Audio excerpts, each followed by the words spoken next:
In Matthew 24, verses 37 to 38, Jesus said, "For the coming of the Son of Man will be just like in the days of Noah. For as in those days before the flood, they were eating and drinking, marrying and giving in marriage, until the day that Noah entered the ark."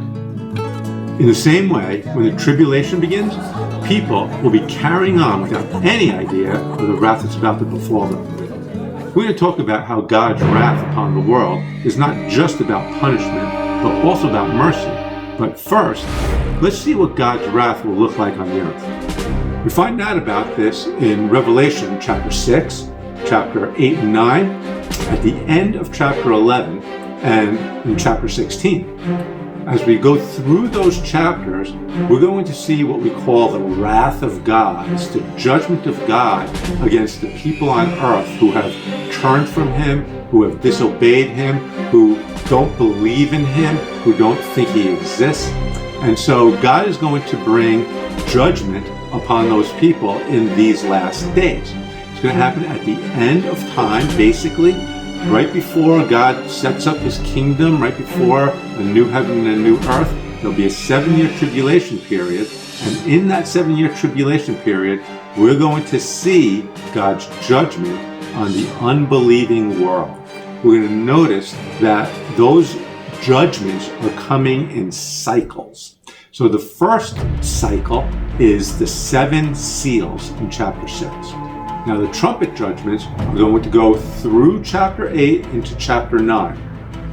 That last trumpet judgment will then bring forth the 7 bowl judgments that we'll see in chapter 16. So those are going to be the 21 judgments that God brings upon the earth. If we look at the seal judgments, we notice that there's 4 seal judgments that are different than the rest.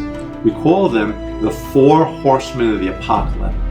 When Jesus opens up the first seal, we see that the first horseman is a rider on a white horse. A lot of people think that that's Jesus himself because he's riding on a white horse. We will see Jesus riding on a white horse later on in chapter 19.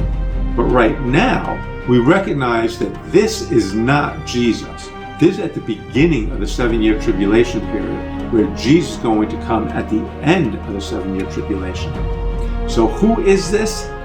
This is the Antichrist. Antichrist is going to come at the beginning of the 7-year tribulation period. He's going to make a peace agreement with Israel, and that peace agreement is going to be for 7 years. But in the middle of the 7 years, he's going to break that agreement, and then he's going to go after Israel to destroy Israel. But why is the Antichrist riding a white horse? Isn't Jesus supposed to be riding a white horse? Well, remember, Antichrist is going to do everything to mimic and imitate Jesus. And so he's going to ride a white horse because he's going to pretend to be Messiah. When the second seal is opened, we see the second rider on a red horse. Now, the red horse stands for war. When that red horse comes, there's going to be war. We're going to see war during this tribulation period. When the third seal is open, we see the black horse. The black horse signifies famine. There's not going to be enough food, and it's going to cost an entire day's wage just to feed your family.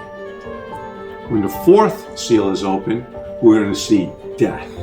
And death is going to come upon the world based on the Antichrist work, based on the war, based on the famine, the 3 horsemen that came before it. Death is going to end up taking a quarter of the world population. So here we see the first 4 seals open. We see a 5th seal open, which are the martyred Christians during the tribulation period. We call those the tribulation saints, those people who have become Christians during the tribulation, but they're going to be martyred because Antichrist is going to try to destroy them. When they're martyred, the 5th seal shows them up in heaven under the altar, and they're there asking God, when is God going to avenge them?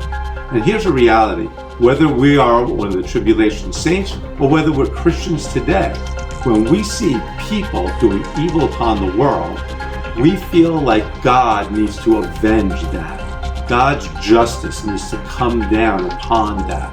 And that's exactly what we see happening with this fifth seal.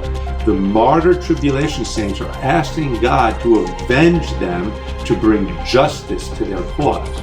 And God tells them, not yet.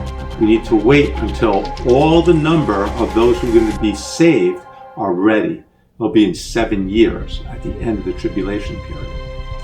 Finally, the sixth seal shows a whole bunch of things happening on the earth, earthquakes, destruction, and things like that. All these judgments of God are going to come upon a world where people actually think everything's normal. And so the judgment of God is going to come down. As God's wrath falls upon them, many people will come to the Lord. Then in chapter 8 and 9, we see the trumpet judgment. And they too are going to come and destroy the earth. We're going to see some of them destroying the sky. They're going to destroy the physicality of the earth, and they're going to affect people.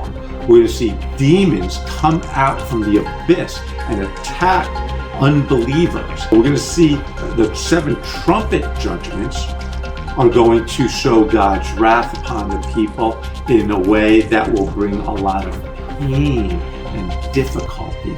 At the end of the 7 trumpet judgment, half of the world population is now dead. These 14 judgments occur in the first 3.5 years of the tribulation period.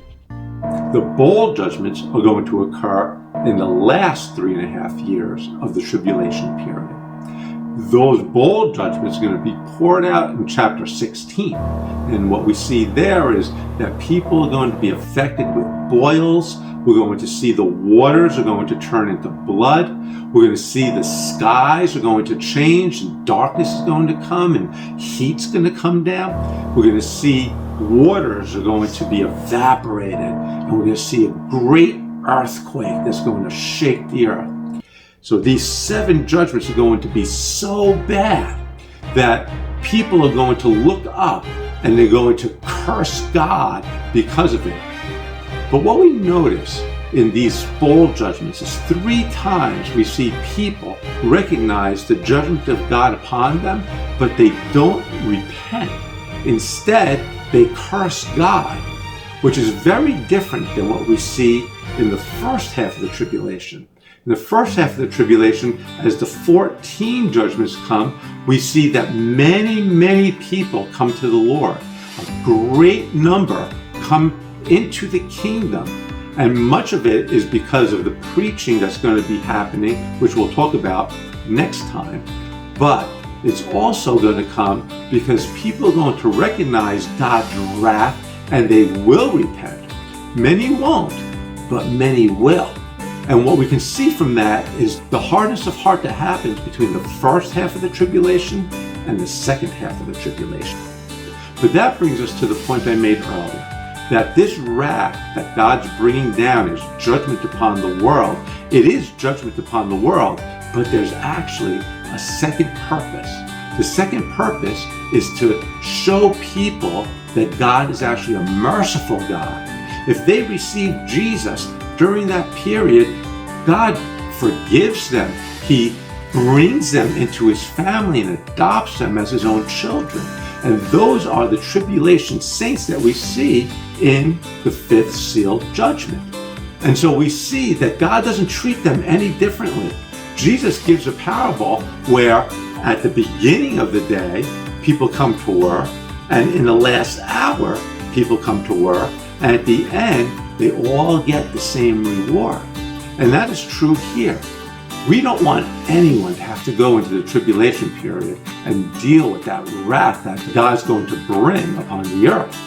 But if people do go into the tribulation period, if they repent, they will be accepted by God. As we see the wrath of God in this world and see how horrible it's going to be and all the things that are going to happen on this world during that 7-year period, we also recognize that God is not just a God of judgment, but he's also a God of grace. As we finish this section about the wrath of God, come back next time so you can hear about the 144,000 who will witness about God. God bless you.